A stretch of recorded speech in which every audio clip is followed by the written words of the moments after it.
भारत में क्रिकेट को किस दर्जे पर रखकर देखा जाता है यह हम सभी जानते हैं। हम ये भी जानते हैं कि इस प्यार की जड़ें ऐतिहासिक तौर पर कितनी पुरानी हैं। लेकिन क्रिकेट के लिए ही इस देश में ऐसा क्यों है? एक देश जहां कोई व्यक्ति फिल्म स्टार से लेकर राजनेता और बिजनेसमैन तक कुछ भी बन सकता है, वहां क्रिकेटर बनना ही क्यों पसंद करता है? और ऐसा क्यों है कि अंग्रेजों से मिले हुए इस खेल से हमें सबसे ज्यादा मोहब्बत है? अगर मैं आपसे यह सवाल पूछता हूं तो आपके पास बहुत से जवाब भी होंगे, मगर एक जो कारण हम सब भूल जाते हैं वो ये है कि यह खेल भारत में कोलकाता से शुरू हुआ था और बहुत सालों तक कुछ बड़े शहरों तक ही सीमित रहा। मगर आज भारत का कोई शहर या गांव आपको नहीं मिलेगा जहां किसी घर में क्रिकेट बॉल या बैट नहीं होगा।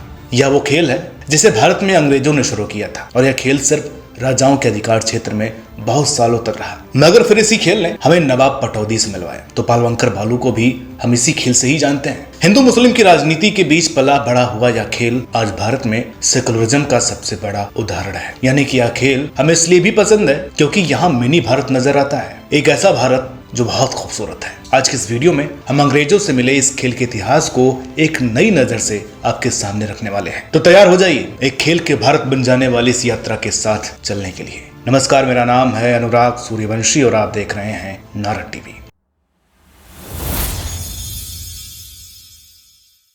इंग्लैंड से क्रिकेट का यह खेल सबसे पहले तटीय इलाकों के जरिए भारत में आया और फिर इस खेल ने 19वीं शताब्दी के साथ ही भारत के उन सभी राज्यों में अपना कदम जमा लिया जहां अंग्रेजी हुकूमत का असर सबसे ज्यादा था। हिस्टोरिकल एविडेंस पर नजर डालें तो पता चलता है कि भारतीय जमीन पर जिस पहले क्रिकेट मैच का सबूत मिलता है वो मैच साल 1721 में आज के गुजरात राज्य में बड़ौदा के निकट स्थित खंभात नाम की जगह पर खेला गया था। अंग्रेजी समुद्र वाहकों की माने तो यह वो समय था जब बहुत से अंग्रेज अधिकारी और उनके नौकर पहली बार इंग्लैंड से निकलकर भारतीय उपमहाद्वीप की तरफ आए थे। तो ऐसे में जब भी इन्हें अपने घर की याद आती थी तो ये लोग जहां भी ठहरते थे वहां क्रिकेट खेलना शुरू कर देते थे। खंभात में हुआ यह मैच भी कुछ इसी तरह का था जिसे कुछ भारतीय लोगों ने देखा था। साल 1792 में ब्रिटेन के बाहर पहली बार एक क्रिकेट क्लब का निर्माण हुआ जो कोलकाता में बनाया गया था और अंग्रेजों के सहारे चलता था। इस क्रिकेट क्लब की स्पॉन्सरशिप में पहली बार जो मैच रखा गया था उसमें एक अंग्रेजी अधिकारी ने भारतीय जमीन पर पहली बार शतक लगाने का रिकॉर्ड दर्ज किया था। भारतीय जमीन पर पहली हैट्रिक और पहला टाई मैच भी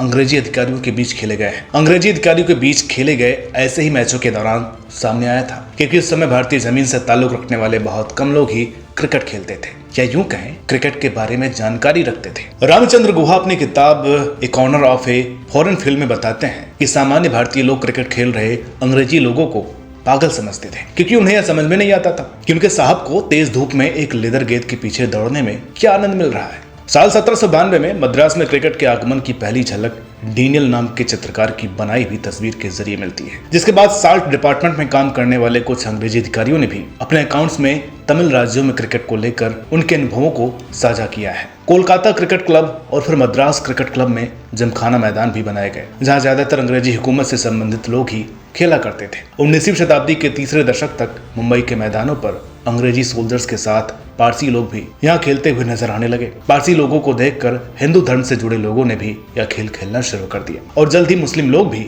इस खेल से जुड़ गए, जिसमें सर सैयद अली का बहुत बड़ा योगदान था। मगर बहुत लंबे समय तक ये सभी लोग क्रिकेट का खेल अपने ट्रेडिशनल पोशाकों में ही खेलते रहे। चिमनी पोर्ट्स को विकेट मानकर ये लोग छाते को बैट की तरह यूज करते हुए क्रिकेट का खेल धोती कुर्ता पहनकर खेला करते थे। गिल्ली डंडा खेलने वाले भारतीय लोगों को क्रिकेट बहुत समय के बाद जाकर के समझ में आना शुरू हुआ। साल 1850 के आसपास पारसी लोगों ने अपना पहला cricket club oriental cricket club के नाम से बनाया, जिसे 2 सालों बाद तोड़कर उसकी जगह यंग जोरास्ट्रियन क्रिकेट क्लब बना, जो आज तक 150 सालों बाद भी अच्छे से चल रहा है। साल 1850 से 1860 के बीच लगभग 30 पारसी क्रिकेट क्लब तैयार हुए और 70 का दशक आते आते मुंबई के मैदानों से कॉर्ड्स, गिल्ली डंडा और बाकी खेल खेलने वालों की जगह क्रिकेट के खेलने लेना शुरू कर दिया था, जो एक तरह से भारत में क्रिकेट की सही मायनों में नई शुरुआत का संकेत था। मुंबई और गुजरात के पारसी लोगों ने अंग्रेजी हुकूमत से जुड़े लोगों से मजबूत रिश्ता बनाने के लिए क्रिकेट को खेलना शुरू किया था क्योंकि ये व्यापारी लोग थे जिन्हें अपने फायदे के लिए अंग्रेजों का साथ चाहिए था। और फिर देखते ही देखते इन लोगों ने क्रिकेट के खेल को पूरी तरह से सीख लिया, जिसके बाद साल 1886 वो साल रहा जब पहली बार फारसी खिलाड़ियों की एक टीम ने इंग्लैंड का दौरा किया था। डीआर पटेल के नेतृत्व में एम फार्मजी जैसे खिलाड़ियों को लेकर बनी इस टीम का प्रदर्शन भले ही खराब रहा, लेकिन यहाँ से एक सिलसिला शुरू हो गया था जो बहुत सालों तक बदस्तूर जारी रहने वाला था। 20वीं सदी की शुरुआत के साथ ही भारत में मुंबई क्रिकेट का सबसे बड़ा हब बन गया था, जहां साल 1912 के आसपास बॉम्बे क्वाड्रांगुलर नाम से मशहूर टूर्नामेंट की शुरुआत हुई, जिसमें पहली बार सही मायनों में भारत के सभी बड़े समुदायों को एक साथ क्रिकेट खेलने का मौका मिल पाया था। इसमें हिंदू, पारसी, यूरोपियन और मुस्लिम समुदायों की 4 टीमों के बीच मैच खेले जाने थे, जो बाद में एक और टीम द रेस्ट से जुड़ने से पेंटागुलर टूर्नामेंट बन गया था। लाला अमरनाथ से लेकर सीके नायडू और पालवंकर बालू जैसे बहुत से बेहतरीन खिलाड़ियों ने यहीं से खुद को क्रिकेट का बेहतरीन खिलाड़ी साबित किया था, मगर फिर महात्मा गांधी का विरोध और बाकी कुछ कारणों के चलते ये टूर्नामेंट अंधेरे में चले गए और उनकी जगह रणजी ट्रॉफी और बाकी टूर्नामेंट्स आ गए थे। भारत में क्रिकेट की शुरुआत का श्रेय पारसी समुदाय को दिया जाता है, मगर इस समुदाय को क्रिकेट के मैदान पर रिप्रेजेंट करने वाले पहले खिलाड़ी का नाम इतिहास में कहीं खो गया। मगर ऐतिहासिक तथ्यों को देखा जाए तो पता चलता है कि भारत में क्रिकेट के खेल में हिंदू समाज को रिप्रेजेंट करने वाले पहले खिलाड़ी का नाम रामचंद्र विष्णु नावलेकर था, जिन्होंने साल 1866 में क्रिकेट खेलना शुरू किया था और मुंबई यूनियन क्रिकेट क्लब को खड़ा करने में कामयाब भूमिका भी निभाई थी। अंतर्राष्ट्रीय क्रिकेट खेलने वाले पहले मुस्लिम खिलाड़ी मोहम्मद निसार थे, जिन्होंने अमर सिंह के साथ जोड़ी बनाकर भारतीय क्रिकेट इतिहास का पहला पेस अटैक तैयार किया था। आजादी से पहले भारत को एक देश के तौर पर या अपने धर्म, जाति या जगह को रिप्रेजेंट करने वाले बहुत से खिलाड़ी सामने आए थे, मगर जिस खिलाड़ी को यह देश अपना पहला महान खिलाड़ी मानता है वह हिंदू समाज के निचले तबके से आने वाले चमार जाति से संबंधित पालवंकर बालू थे। साल 1911 में जब पहली बार कोई भारतीय टीम सभी समुदायों के खिलाड़ियों से तैयार होकर इंग्लैंड गई थी, तो वहां खेले गए मैचों में बालू ने सबसे ज्यादा 114 विकेट अपने नाम किए थे। अगर आपकी इच्छा रही तो बालू की पूरी कहानी हम फिर कभी आपको बताएंगे, मगर अभी के लिए आप इतना जान लीजिए कि महाराष्ट्र के रत्नागिरी से जुड़े परिवार में पैदा हुए पालवंकर बालू को डॉक्टर भीमराव अम्बेडकर भी अपना सबसे बड़ा हीरो मानते थे।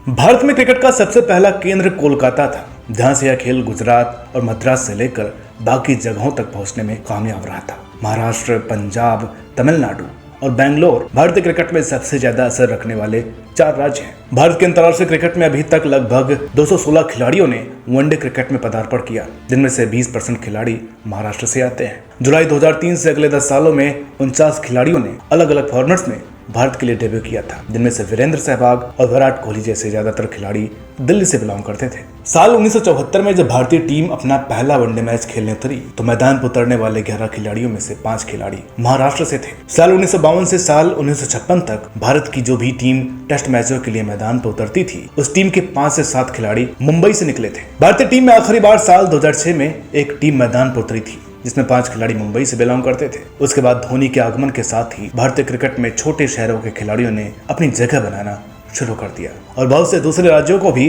अंतर्राष्ट्रीय क्रिकेट में जगह बनाने का सही मौका मिला। साल 2019 में वेस्टइंडीज के खिलाफ हुई T20 सीरीज के लिए जब भारतीय टीम का चयन किया गया तो वह पहला मौका था जब राजस्थान से आने वाले 3 खिलाड़ियों को टॉप 15 में शामिल किया गया था। इन 3 खिलाड़ियों में से 2 चहर ब्रदर्स थे और एक खलील अहमद का नाम था। इसी साल विश्व कप में जब भारतीय टीम का मुकाबला अफगानिस्तान के साथ हुआ तो यह भी पहला मौका था जब इस टीम में शामिल हर खिलाड़ी अलग अलग रणजी टीमों से जुड़े हुए थे। सचिन से लेकर स्टीव वॉ तक बहुत से महान बल्लेबाजों के शानदार बैट तैयार करने वाले कारीगरों की धरती जम्मू कश्मीर का क्रिकेट के साथ जुड़ाव बहुत अलग रहा है। यहाँ अभी तक सिर्फ 2 अंतर्राष्ट्रीय क्रिकेट मैच ही खेले गए हैं और कुछ इतना ही आंकड़ा यहाँ से आने वाले खिलाड़ियों का भी है। परवेज रसूल जम्मू कश्मीर की फर्स्ट क्लास क्रिकेट के जरिए अंतर्राष्ट्रीय क्रिकेट तक का सफर तय करने वाले पहले खिलाड़ी थे। इनके अलावा सुरेश रैना का जुड़ाव भी यहाँ से बताया जाता है और विवेक राजदान भी यहाँ से बिलोंग करते हैं, मगर इन दोनों खिलाड़ियों का गणित रसूल और जासिया अख्तर से बिल्कुल अलग रहा है। जासिया अख्तर जम्मू कश्मीर से विमेंस प्रीमियर लीग में जगह बनाने वाली पहली महिला खिलाड़ी थी।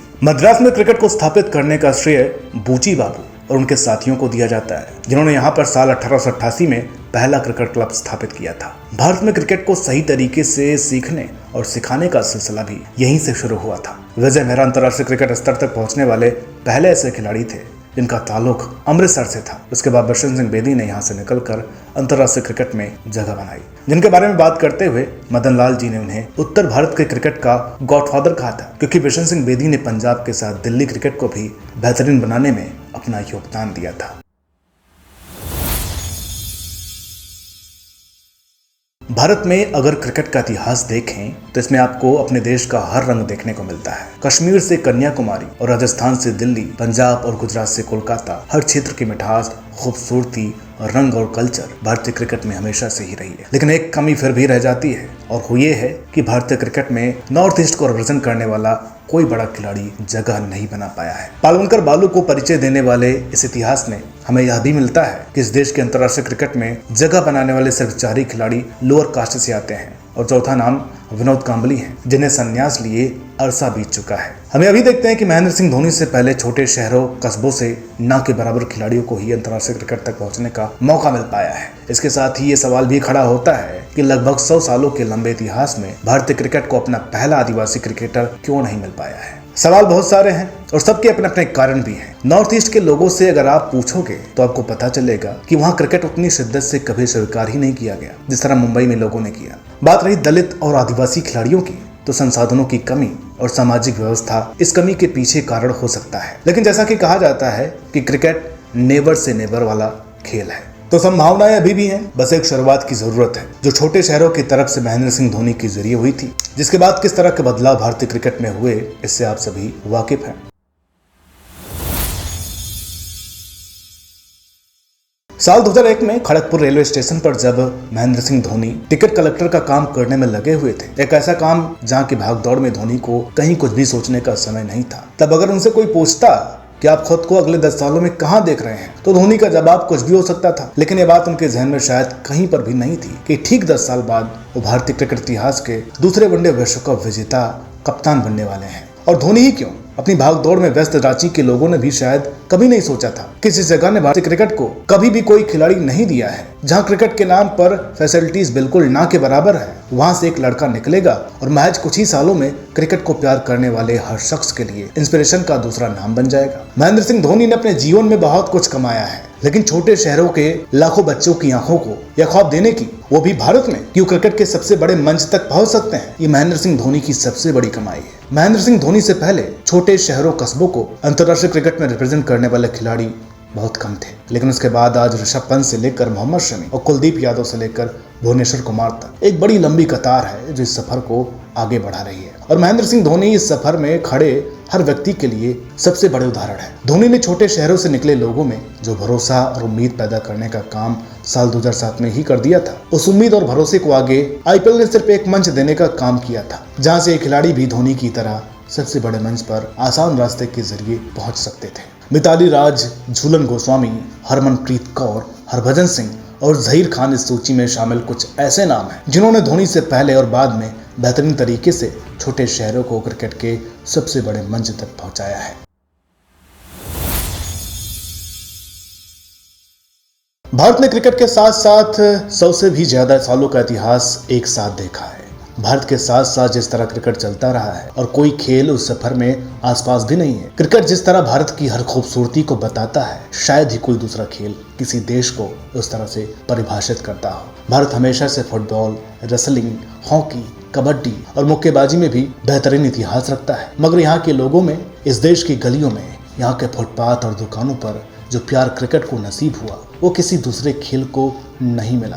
भारत के जो लोग आज से 150 साल पहले क्रिकेट खेलने वाले लोगों को पागल समझते थे, वही देश के लोग आज इस खेल के साथ हंसते भी हैं, रोते भी हैं, उदास भी होते हैं और मुस्कुराते भी हैं। जिसका एक कारण यह है कि हमारी याददाश्त में कुछ टीमें हैं जिन्होंने बड़े मौकों पर इस खेल में भारत की खूबसूरती को रिप्रेजेंट किया था। 20वीं सदी की शुरुआत से क्रिकेट में भारत के हर क्षेत्र और समुदाय की मौजूदगी बढ़ना शुरू हुई थी और साल 1911 में जब भारतीय टीम इंग्लैंड के दौरे पर गई तो उसका कप्तान महाराजा भूपेंद्र सिंह थे और इस दौरे का सबसे सफल खिलाड़ी लोअर कास्ट से संबंध रखने वाले पालवनकर बालू थे। 1932 में भारतीय क्रिकेट इतिहास के पहले टेस्ट मैच में टीम की कमान कर्नल नायडू के हाथों में थी और जब मैच खत्म हुआ तो मोहम्मद निसार और अमर सिंह की जोड़ी ने खुद को हार के बावजूद भी बेहतरीन साबित करके दिखाया था। साल 1983 में भारतीय क्रिकेट के सबसे बड़े बदलाव का प्रतिनिधित्व करने वाला खिलाड़ी देश के मिडिल क्लास से निकला 24 साल का लड़का था। नवाब पटौदी ने 21 साल की उम्र में भारत का कप्तान बनना तब स्वीकार किया था जब यहाँ पर ऊंच नीच और भेदभाव चरम पर थे। सौरव गांगुली ने छोटे शहरों से निकले लोगों के साथ मिलकर भारतीय टीम को बेहतरीन बनाया था और फिर धोनी को जिस तरह का प्यार इस देश में क्रिकेट की वजह से मिला वो भारत की सबसे खूबसूरत परिभाषा की तरह सामने रखा जा सकता है। और ये बिल्कुल भी मत समझिएगा कि किनारा टीवी इन सभी बातों से कुछ साबित करना चाहता है। हम आपको सिर्फ वो तस्वीर दिखाना चाहते हैं जिसमें हमें कर्म प्रधान भारत की तस्वीर नजर आती है। जब यह देश काले रंग के लिए इंग्लैंड में दुत्कारे रणजीत सिंह को अपने क्रिकेट का गॉडफादर कहता है। अगर आप समझदार हैं तो आपको ऊपर दिए गए उदाहरण में से एक खूबसूरत भारत जरूर नजर आया होगा। और सबसे महत्वपूर्ण बात यह है कि भारत और क्रिकेट के अलावा कोई भी खेल किसी देश की ये तस्वीर बनाने में कामयाब नहीं हो पाया है, और यह इस देश और यहाँ के क्रिकेट इतिहास की सबसे बड़ी खूबी है।